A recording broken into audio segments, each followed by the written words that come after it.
That's the message to everybody in the building. We have to be at our best. Coaches, players, and as you start to get towards the end of November and towards the end of the year, it's easy to get distracted. It's easy to start to think about other things other than just doing our job, and that's it. And so we have to make sure we're focusing on a daily basis on doing our job to make sure we're doing our part as part of the team. And if everybody's focused on that, then it gives us the best chance to be at our best on Saturdays, and that's got to be it right now. He believes it, and why shouldn't he? They haven't won anything yet. Honestly, he believes it. This is not about whether we're debating whether Ryan Day knows his team's going to win or not.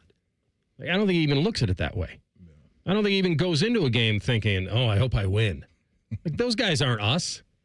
They truly, as cliche as it is, they trust the process. And then they deviate from it because their opponent's weaker. It ruins the entire message. Consistency is the key for him. And I don't think I know we accuse coaches all the time of trying to sell stuff or build up other teams. He's not talking about the other team. He's talking about his own team. So, and I don't think he's even speaking to his team through the media. I don't think he has to.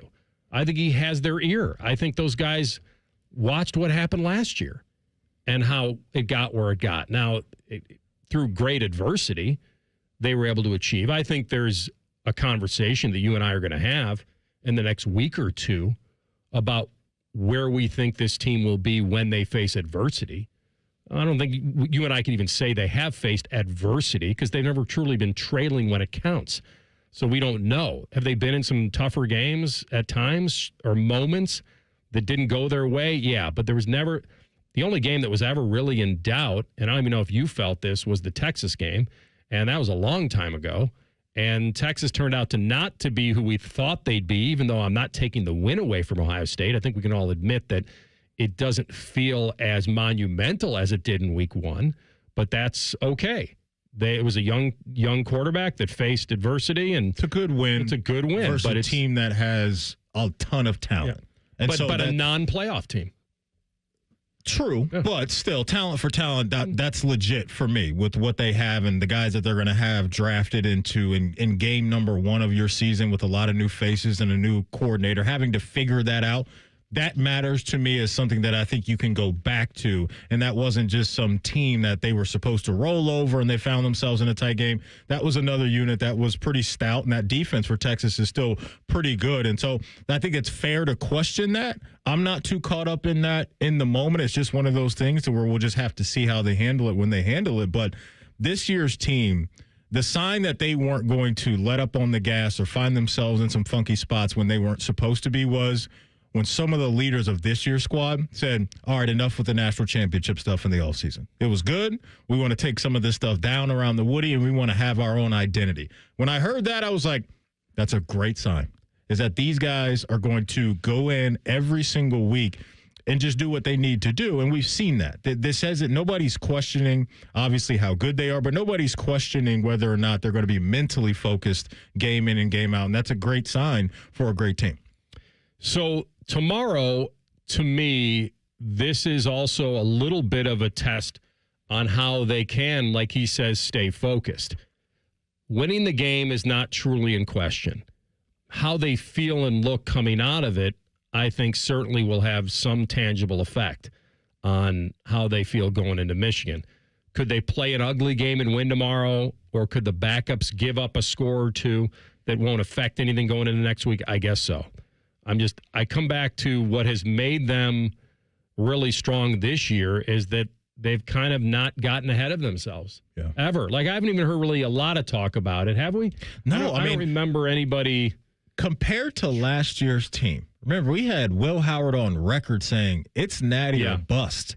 Like that, different mindset. Those teams were talking publicly about that. This year's team haven't heard any of it. And I think it is a lot of the, quote, cliches, but for them on the everyday grind, that's just what you have to do. It's their reality over there. And so the big picture stuff is really starting to get fun for what this is going to look like in the coming weeks. But this year's team, the coaches and the players aren't looking ahead at anything. And I truly believe they're going to wake up tomorrow mentally sharp and locked in on how to handle Rutgers, and especially the starters. They know that this is an opportunity for us to get in and hopefully get out healthy. And that's the most important part of this is You don't want to turn the page to Monday and have even more questions about key guys than we already do with what's going on with Carnell Tate and Jeremiah Smith. So am I wrong to believe that this is the quarterback for Rutgers that played for Minnesota, that played against Ohio State a few years ago? Ethan Kaliak-Manis? Yeah. Kaliak-Manis played at the Shoe with Minnesota. Mm-hmm. Not that he played well, and it was still Minnesota, and they got hammered. But I guess I could say one thing is that it won't be new for him. Like, we always try to think that people coming in the Shoe, at least for the first time, like eyes wide open and all that, or eyes wide shut, if Bobby Carpenter's listening. So I feel like that's something. Like, I think I'm more curious about how Ohio State's defense shuts down Rutgers. I think Rutgers offensively is more of their strength. I'm not really worried about Ohio State running against statistically the worst run defense in the country. Like, I think that should happen. I think that should be the game plan anyway.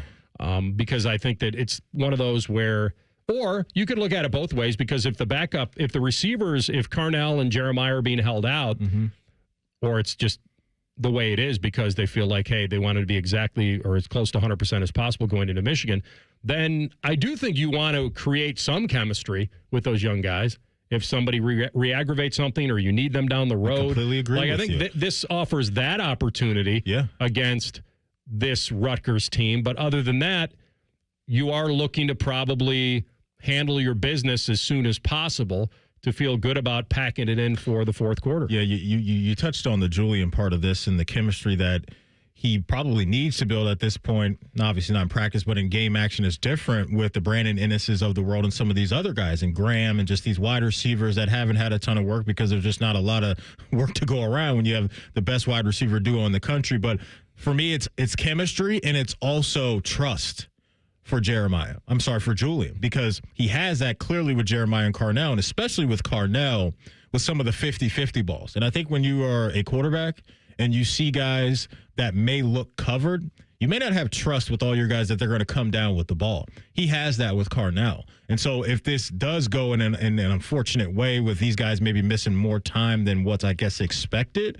that's going to be important, I think, for Julian with time on task in games to gain trust in a guy or two, to where when these games get tighter, if games get tighter, and there are corners or safeties that are covering these guys well enough, can I go to that guy and know he's going to come down with it? Because Carnell is a big play specialist along with Jeremiah, but we've definitely seen Carnell with his size and his speed and all those things be able to go up and make some of those highlight catches this season. Yeah. So I started thinking about the streak they're on, and I know we've separated from last year to this year, but it's hard to ignore the fact that they're on, a 14-game winning streak.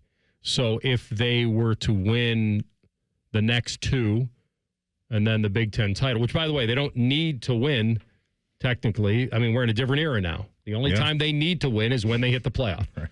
But if they were to win the games that they're favored to win, which who knows, they may be favored in every game they play this season. And so they beat Rutgers, and let's say they beat Michigan. So now you're on a 16-game win streak going to the Big Ten title game. And then that would be 17 if you win that one. And then they would get a bye, and then it would be three more after that, quarter, semifinal, and final. Yep. So we're looking at a program that could win 20 in a row and rack up 2. Mm-hmm. I always thought this last year, and Oregon was a different beast, but the whole going undefeated part is real. That's difficult. And Ohio State could probably tell you that they would never sign up for losing the Michigan game, but it definitely, Bill Rabinowitz was in here with us yesterday. Yeah. Like there was some serious stuff that came out of that that lit the fuse. It had to be the right team. It had to be the right makeup of the team. It had to have the right leadership, and a lot of things had to go right. And this team, it would be interesting to know if this team hits the playoff undefeated, and then now it's undefeated or bust. Oregon was undefeated going into the playoff last year when they faced Ohio State, and Ohio State had suffered that loss.